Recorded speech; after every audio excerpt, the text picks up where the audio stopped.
Hello, hello. You're a select crowd this evening. And what I'm going to do is, because I know that quite a few of you can't make it this evening. I appreciate your messages saying you really wanted to be here, but you can't. So thank you for your messages. And I'm going to start now. And if people join us later on, that's fantastic. I'm very grateful for those of you who are either here with me live, or if you're watching on catch up, I'm very grateful, because our time is our most valuable resource, isn't it? And I'm very grateful that you've given up your time to either watch me live or to watch on catch up. And I also want to honour this commitment that you've made to yourself, because sometimes whatever I've said in my little trailers to advertise my free challenge, something has obviously sparked your interest. And I don't take this commitment lightly. I suspect a lot of you have been in clinic today and you've been seeing a lot of patients. So I appreciate your time here this evening. But just before we start, I just want to take a minute, because I want all of us to just stop for a minute and congratulate ourselves and give ourselves a bit of a pat on the back. Because often as osteopaths, we don't do that, do we? A lot of us don't even have a principal, we don't have a boss, we don't have anyone who's going, you've done a fantastic job today, you're doing super well, you're doing really well. We often don't have that. So sometimes we have to be our own cheerleaders. And just take a minute just to go, oh, it's done a really good job today. It doesn't matter how many patients you've seen, it doesn't matter how many of them got better or didn't, or even if you haven't been in clinic today. Just honour the fact that as osteopaths, we go into practice every day to serve, to care for our patients, to help them get better. And so just take that second just to kind of congratulate yourself and appreciate where you are, and the fact that as an osteopath, we don't always do that. So let's be our own cheerleaders this evening, and we will pat our own selves on the back so that we know that we're doing a super job. So I'm going to make sure that this evening's meeting is full of value for you. I'm going to try and keep it to half an hour, because I realise this is the end of the day for most of us. And what I'm going to talk about today is just kind of going to scratch the surface of how I feel that we'll be able to how I'll be able to help you and how I'll be able to work with you. Bear with me today, because today might not be quite what you're expecting it's going to be. And there is a reason why I've deliberately set these 3 days out as I have set them out. So just bear with me. You might think some of it is a bit like, what on earth has that got to do with osteopathy? But I promise you, over my nearly quarter of a century in practice, I have understood, as I'm sure you do, wherever you are in your practice, that there is more to osteopathy than just the hands-on stuff. And we need to remember that. And we also need to remember that a lot of what goes on in here has a really huge impact on us as osteopaths and how successful we are. So I'm going to share my screen with you so I can do my little presentation that I've done. Go. Okay. We need.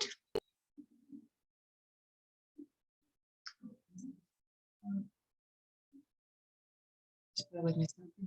Computer's deciding to be slow. Okay. Right. Hopefully you can now see that. Yes, you can. Marvelous. So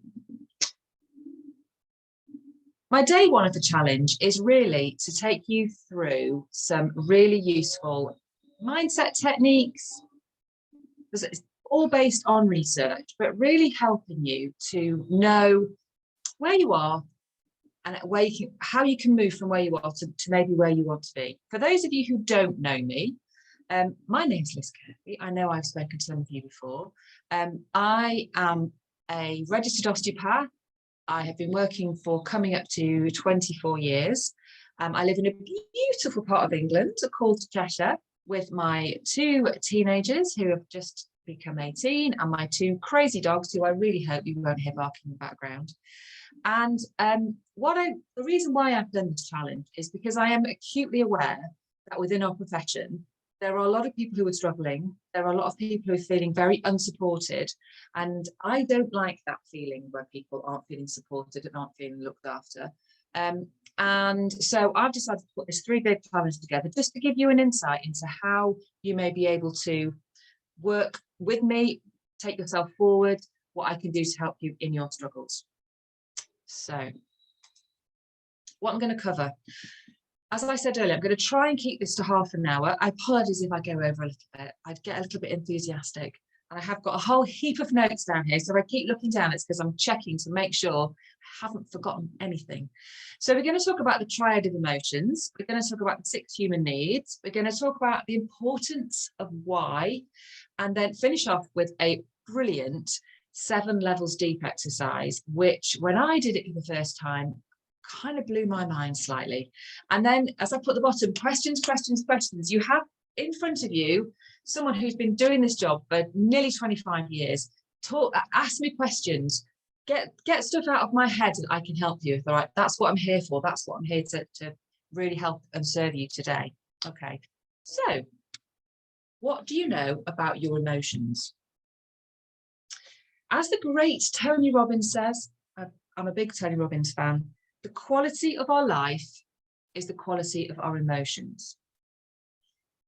So what do I mean by that? What I mean is, whatever we think about, whatever we focus on, however we speak to ourselves, that is the direction with which our emotions go. So what controls and determines the quality of our life is the meaning and the emotions that we have on a day-to-day basis. And the things that we want in life, we want because the feelings that they give us. So if you say to yourself, oh, I really want that new phone, or I really want that latest phone, or I really want that Porsche, or I really want that really big house, it's the feelings that you want around having that thing rather than the thing itself that's the emotion that we're after. Now, we can get those feelings of being happy, of being delighted that we have something at any time. You don't have to have something in order to have those emotions. But very often we hear ourselves saying, oh, I'll be happy when. I'll be happy when I've got lots of money in the bank. I'll be happy when I've achieved this number of patients per week. Or I'll be confident when. That's another one. I'll be confident when I've been on another course. Or I'll be confident when I have a regular stream of new patients coming in. So we can generate those feelings of confidence, and we have to generate those feelings of confidence and happiness. And one of the ways that we do it is to think about what state we live in all the time. So that's what I mean by the triad of our state. There are 3 things that are involved in our state, which is kind of state is the emotional state that we're in. It's our physiology, our focus, and our language. Now, physiology, I know we all know what physiology means in our world. So yes, it's to do with the body, and it's to do with how you move your body, how you hold yourself, what expression you have in your face. It's all to do with the emotion that you're creating in yourself. How is that demonstrated in your body? So if I was to ask you to show me a happy person, a happy physiology, well, you'd know exactly what to do, wouldn't you? You'd be upright, your shoulders would be back, chin would be up, smile on your face. And the opposite, if you are a low energy person or someone who's depressed, you would be shoulders slumped, head down, not looking very happy. So if you want to change your state, your emotional state, the first thing that you need to do is to change your physiology. So if someone is feeling a bit down or depressed, if they can lift themselves up and if they can change their state, change their physiology rather, that will help them to change their state. Now, the second thing that we need to think about is focus and beliefs. So, and we're going to have another Tony Robbins quote. Don't worry, it's not all full of Tony Robbins quotes. Where focus goes, energy flows. Where energy flows, focus goes. If you are always, well, not always, we can't always be happy. If we try and live in a happy state majority of the time, our life is going to be happy. If we are always focusing on the negatives, our life is going to go down that negative path. Now, this is it's a universal law, quantum physics and all of that, which I won't bore you with this evening. But if we And we kind of know this, don't we, from the patients that we've come across, and maybe even ourselves. If we're always looking at the negative, if we're always looking at the lack rather than abundance, we're going to head down that path. So what you might be feeling sometimes is, I haven't got enough patience. I just don't feel like I've got enough patience. And I haven't got enough patience, so I'm not very happy because I haven't got enough patience. If you turn that round and you say to yourself, I'm working on getting more patience. I might not quite have the number that I need at the moment, but I'm going to get there eventually, and I'm going to do it by taking some action. That's a very different mindset, isn't it? That's a very different focus and belief pattern, and going, I'm really not doing very well. I haven't got enough patience. I'm never going to be a good osteopath. And focus and beliefs are very closely tied together. So what you believe about something will also direct your focus and your energy. So if you believe that you're not a very good osteopath, you're going to carry on in a state of not being a very good osteopath. And our beliefs are often things that have come from other people.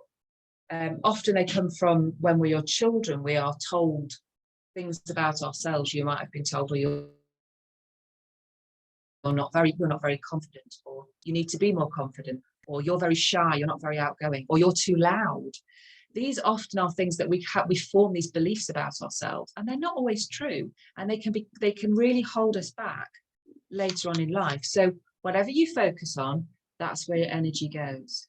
And when I work with my clients, if I notice that we're heading down, or they're heading down that negative path of lack of abundance and just basically lack, then we try and refocus, so that we're not concentrating so much on the lack. We need to think about how we can turn that around to a more abundant mindset.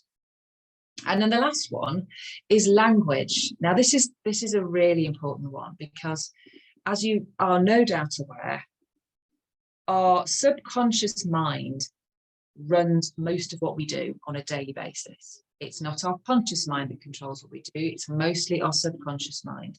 And so we need to watch our language, because if we are constantly telling ourselves, I'm no good at this, I can't do this, I'm shy, I'm a rubbish osteopath, we're always going to start to believe that, because that's what our subconscious mind hears all the time. So we need to be very careful about the language that we use, and the way that we are talking to ourselves. So you might say to yourself, I'm not really doing very well in this osteopathy thing, because I haven't really got enough patience, or I'm not really very confident. Again, with the people that I work with, I try and turn that around and say, I might not be as confident as I need to at the moment, but there are things that I can do.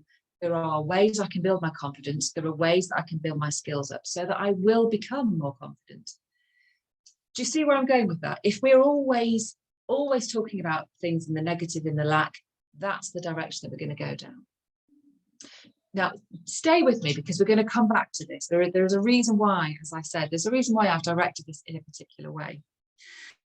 So when we're talking about humans and our beliefs, before we move on, let me just bring in this little quote for you. So there's a powerful driving force inside every human being that, once unleashed, can make any vision, dream, or desire a reality. And I've put that in there because what I'm hoping that this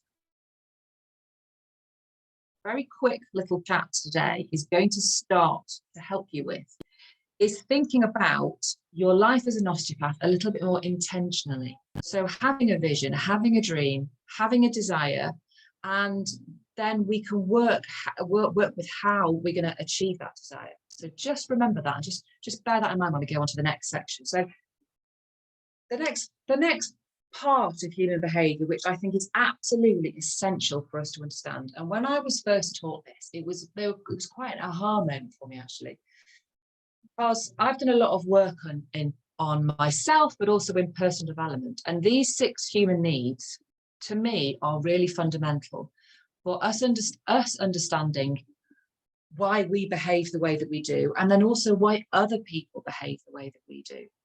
So there are 6 human needs.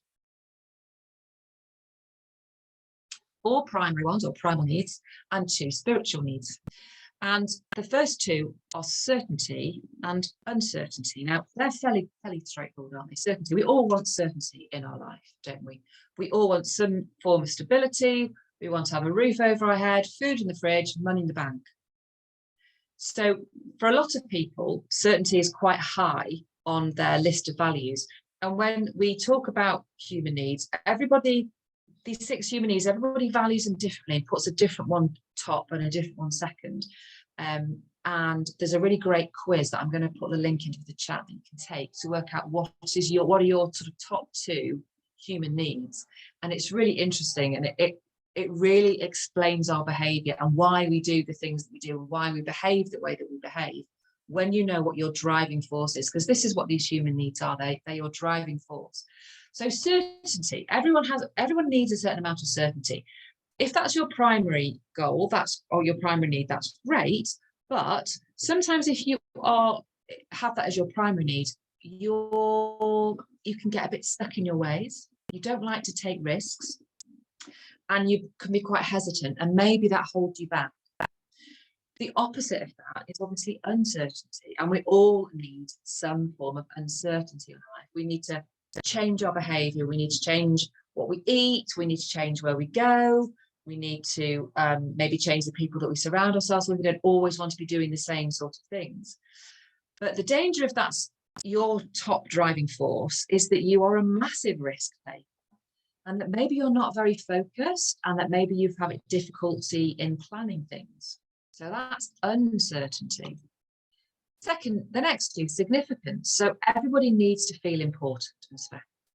And if this is your top human need, if you have a boss who doesn't really seem to value you and doesn't really seem to appreciate what you do, you're not going to feel that you matter to that person. So that relationship isn't going to be an easy relationship. If you have an overdeveloped need for significance, then sometimes you are a total perfectionist. You're over competitive, and that's taking it to the extreme. Connection and love is the next one. So we all need to feel connected, either to something or someone.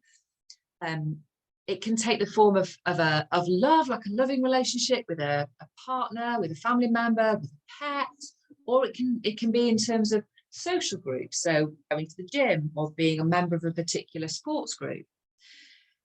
Now, connection is something that I think as osteopaths is probably top there on one of our needs.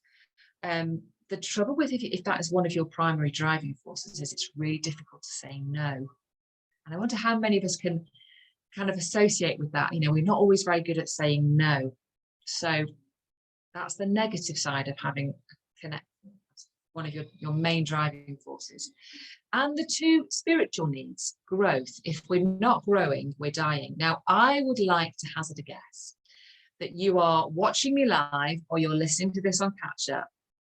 You have growth as one of your important human needs. And, you know, I said just a few minutes ago that when I discovered this, it was a bit of an aha moment for me, because, and I don't know whether any of you can associate with this or can see this in yourselves.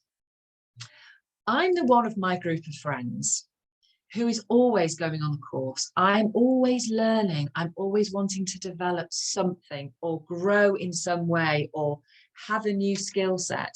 And it kind of becomes a bit of a joke with my non-osteo friends. You know, we'll be trying to organize something and I'm really sorry, I can't do that. I'm on a Zoom call or I'm on a course the weekend. It's like, oh, Liz is doing another course.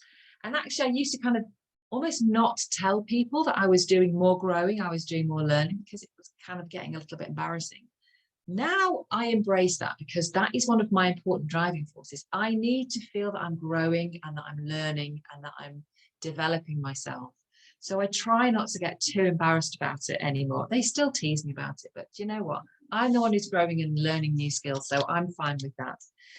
The only issue, if that is your a really big driver for you, is sometimes you can be very independent and sometimes you don't always make those connections with people because you're too busy learning and growing. So I have to manage my growth mindset so that I am keeping in touch with my friends and I am making sure that I'm having a social life. I'm not just doing another Zoom call. And then the final one is contribution.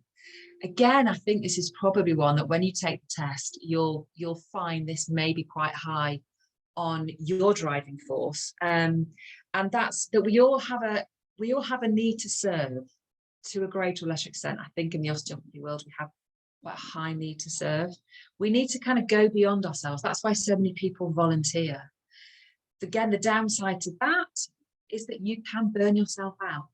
A bit like the connection, the hard to say no. If you've got connection and contribution, you're going to burn yourself out and you're not going to be able to say no. So those are the ways in which we prioritize our needs, and we all prioritize them differently. And our decisions are based on which of these needs we put first. These are often very deep-seated, and we don't even realize half the time that they're there. And when I was learning about this, it reminded me of one of my lovely receptionists. She'd been with me for about 3 or 4 years. And one day she came in and she said, I'm going to resign, going to hand in my notice. And I thought, what have I done wrong? Why do you want to go? I thought you were happy. And she's like, no, I've loved being here, but I've been doing and I knew she'd been doing a counselling course, and she wanted to go on to do more counselling work. And she was very keen on working with people who were overcoming drug and alcohol addiction. And that's now what she does. And at the time, I just couldn't understand this. I was just like, I know that she wants to do this, but she only works in part-time. Can she not do something part-time and still work for me? What I didn't realise was that uncertainty was really important to her, as well as growth. So she, when I look back over her CV, she'd stayed sort of 3 or 4 years in one place and then she'd moved on.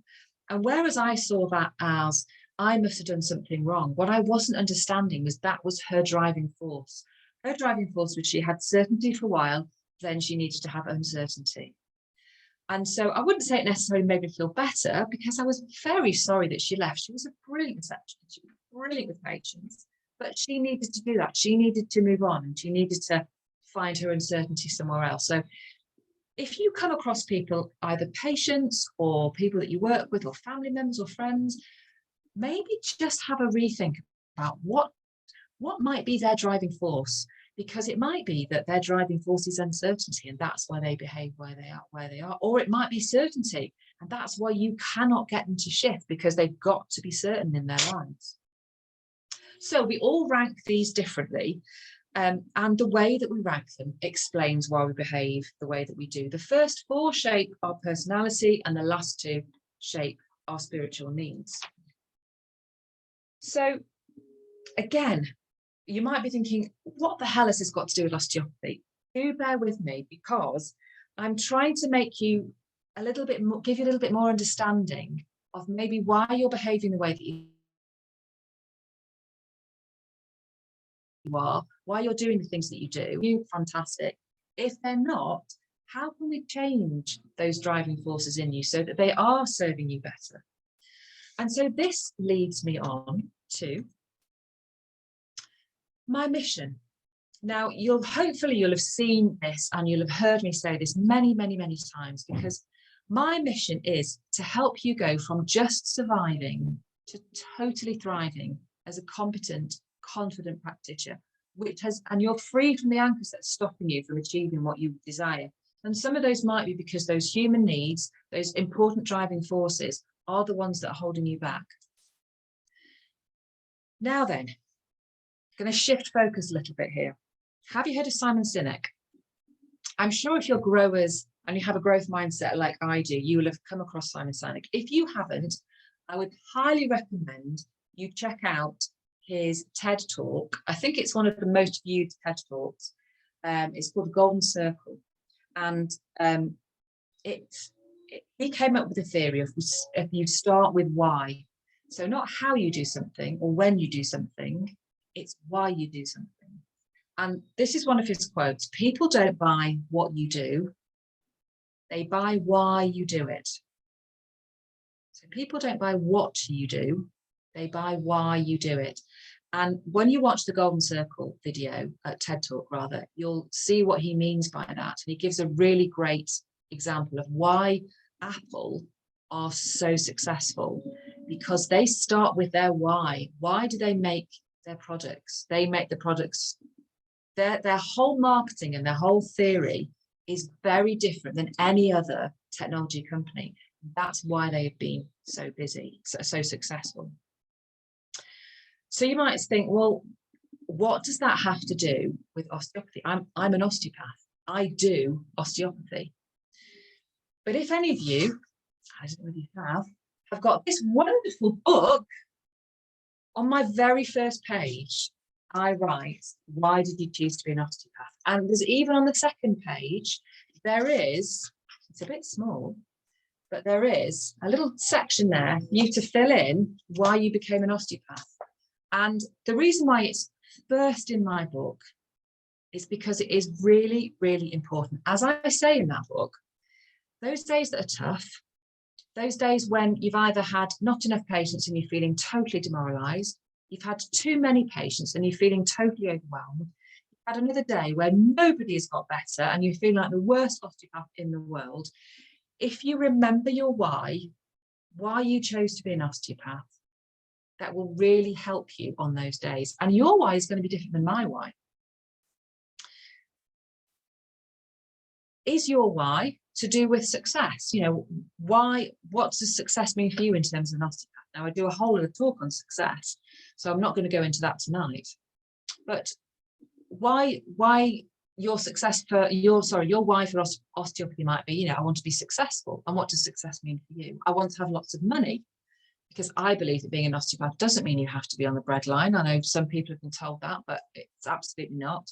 Is it because you want to feel fulfilled in your life, in your career? Is it because you want to have freedom? So you want to run your own business, you want to be your own boss.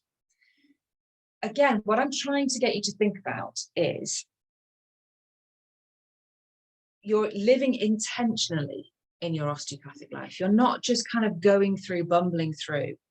And I honestly believe you wouldn't be listening to me today and you wouldn't be watching on Catch Up if you didn't really want to make a difference and live a successful and a prosperous osteopathy life. So, because we all know, don't we, that osteopathy is not just hands-on. There is so much more to being an osteopath than just hands-on.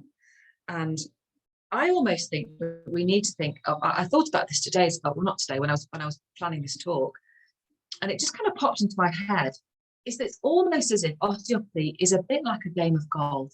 Because, you know, those you may be a golfer yourself, or you may have patients or family members who are golfers. And they always say that golf is a mind game. So it's not so much about, you know, how you swing or how expensive your club is. It's what goes on in here.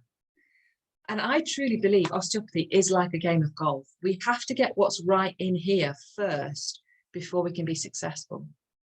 And I was blessed a couple of weeks ago to do a talk to the final year BCom students. And in the talk that I give to them, again, I'm trying to help them start their career and not burn out like so many people are doing in our profession. And somebody asked me, well, why are osteopaths burning out? Why are they giving up? And I think one of the reasons is this isn't in the right place. We have all kinds of limiting beliefs or negative emotions, or our 6 human needs aren't being met properly. And that's why we're not able to move forward. So in order for us to understand our why, we need to think about what is holding you back. Is it your mindset? Is it your beliefs? Do you still have the student mindset? Now, what do I mean by the student mindset? The student mindset serves us super well when we're students. It doesn't serve us when we are fully practicing qualified osteopaths. The student mindset is, I have a goal. I need to pass my exam. I need to pass it really well. Once I've achieved that goal, I can then move on to the next thing. So I have a goal. I achieve that goal. I move on to the next thing. I have another goal. I achieve that. I move on to the next thing. Then another one comes along. I achieve that. And then I move on to the next thing. That doesn't work in practice because patients aren't exempt. patients are real people, real humans, and they don't follow the textbooks, which has always been very frustrating for me in my years in practice. They don't say what they don't get better in the length of time that the NICE report says, do they? So if you have that mindset of goal achievement, move on, goal achievement, move on, that is not going to serve you, and it's not going to serve your patients. If, for example, you say to yourself, right, disc injury, I've read, or I know, it's probably going to be about 6 to 8 weeks to get this chap better. I'm going to tell him it's going to be 6 to 8 weeks.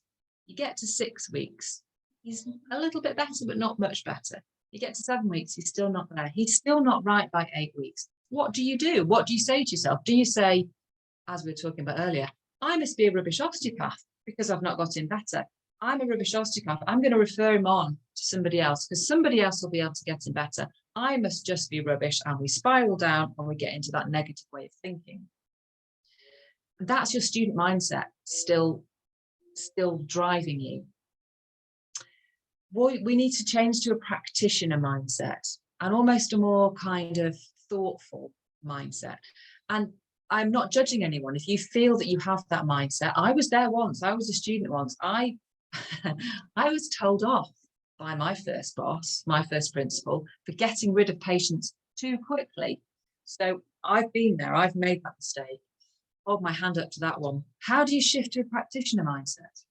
So one way of doing it is to think more about the healing of the body and think more about that person that you have in front of you, because you might think, I should be able to get this person better in 3 treatments. And maybe in clinic you could, maybe when at uni you could. But in real life, people don't follow the rules, and they go off and they do stuff and they do crazy things, and they'll do stuff that we didn't tell them to do. And so we're almost setting ourselves up for failure if we still have that student mindset. So trying to think a little bit more, a little bit wider, taking in, I don't like to use the word holistic, but looking at the whole picture rather than just, I've got to get that patient better. And also remembering it's not just up to you to get that better, because you are just a very, very small part of that whole healing process. So you must never feel that you're the only one that is able to get that person better. So that's moving from your mindset. So is that mindset holding you back? And leading on from that, as I was just saying, are your then therefore your beliefs holding you back? So what do you believe about yourself? Do you believe you're a rubbish osteopath because you haven't got your patient better in three sessions and you said you were going to? Our beliefs are very powerful. And as I hope you can see, I've kind of tried to link back to what I was talking about earlier, that if we are constantly focusing on, I'm not doing very well, I'm not getting my patients better, you're spiraling down into that negative focus, that lack, rather than I'm doing the best I can. I'm putting all my efforts into this patient, and I know that this patient's going to get better. I just need to give him a little bit more time, or her a little bit more time. So your beliefs and your mindset, they may well be what's holding you back. Shall we do the 7 levels deep exercise? This exercise, I think I did it, would have been probably the first time, probably a couple of years ago. And it aims to get to the heart of why we do what we do and our reasons behind it. And as I put it there, understanding our why allows us to live congruently and authentically. Oh, just spot this mistake. Live authentically. So what do I mean by that? So sometimes we do things and we think we know the reasons why we do things, but in fact they are completely different. And I've had many aha moments in my time doing personal development work, and this was another one of my very, very big aha moments. And when I did this 7 levels deep exercise, it might actually help if I let me stop sharing that, and if I bring up let me bring up for you the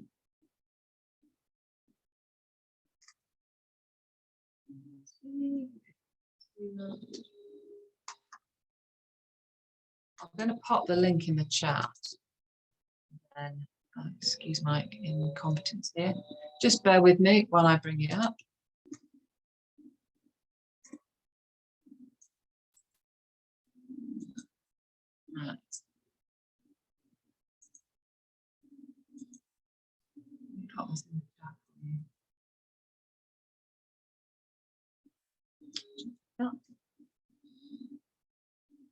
Oh, what have you written, Vlad?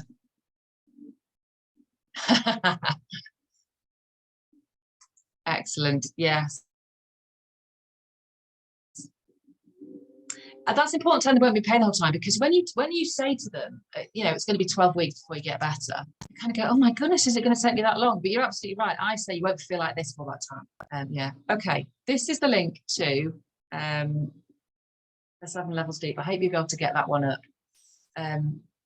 What I'll do is I will share my screen with you again, and then you'll be able to see it on the screen.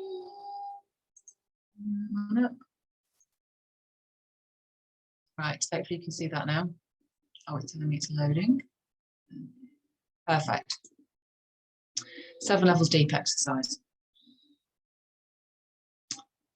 I've added osteopath because I think it's important for us to view it, for this session to view in terms of being an osteopath. But when I first did it, I did it in terms of what's important to you about being successful, which has a slightly different connotation, doesn't it? So you can do it as osteopath, or you can do it as what's important to you about being successful. And the way that you go through this exercise is that you ask yourself that first question. So what's important to you about being successful? So you might say, what's important about being successful is to help a lot of people. So then you ask yourself that question again. So what is important to you about being a successful osteopath? Is to help people. Why is it important for you to help people?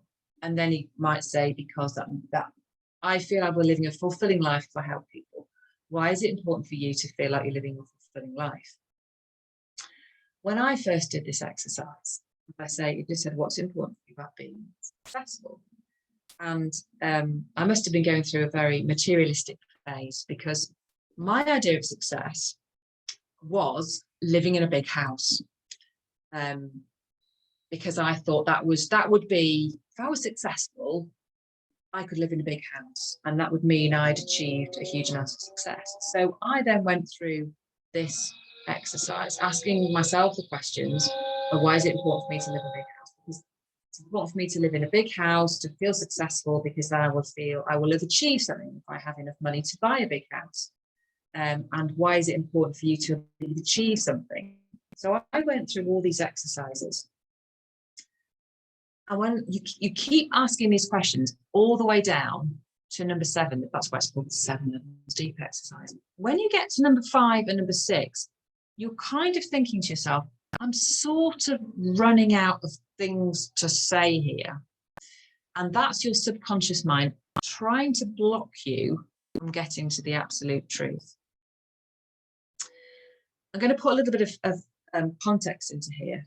So, as you know, I've been qualified for a long time. And in that time, I have lived through 2 recessions, one of which was a horrendous recession, and of course, the pandemic, and potentially another recession if we are in a recession now.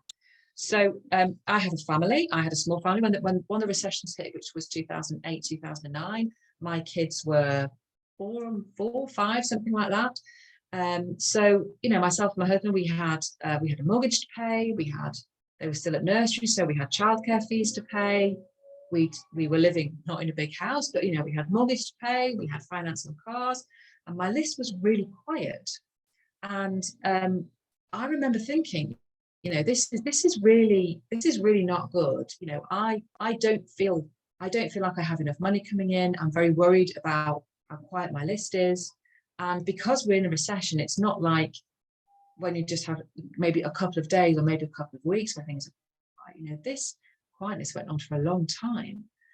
And when I did this 7 levels deep exercise, what I realized was those feelings of not having enough money, I had interpreted as, if I have enough money, I will have enough money to have a big house. That will make me feel secure.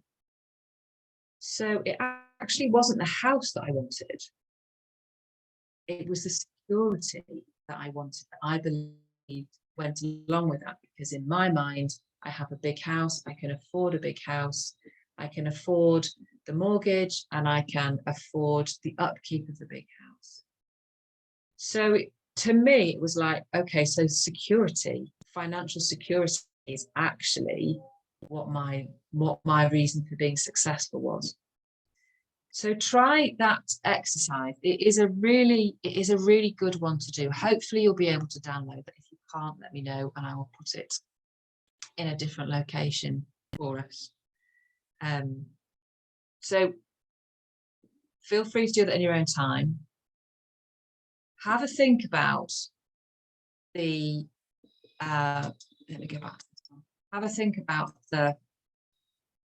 how you are, how your mindset is helping you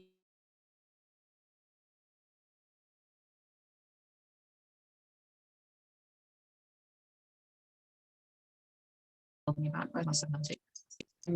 If you want to share it with me, I would love to know what your 7 levels deep comes to. If it's too personal, that's absolutely fine. But if you do this quite frequently, it can be really interesting to see how things change over time and how what your why really is.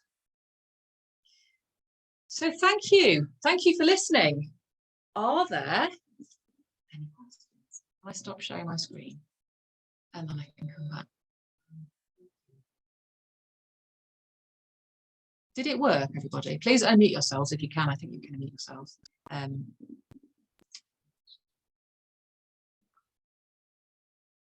Are there any questions? What would you like to ask me? It doesn't have to be. Tell you what I'll do. I'll pause the recording.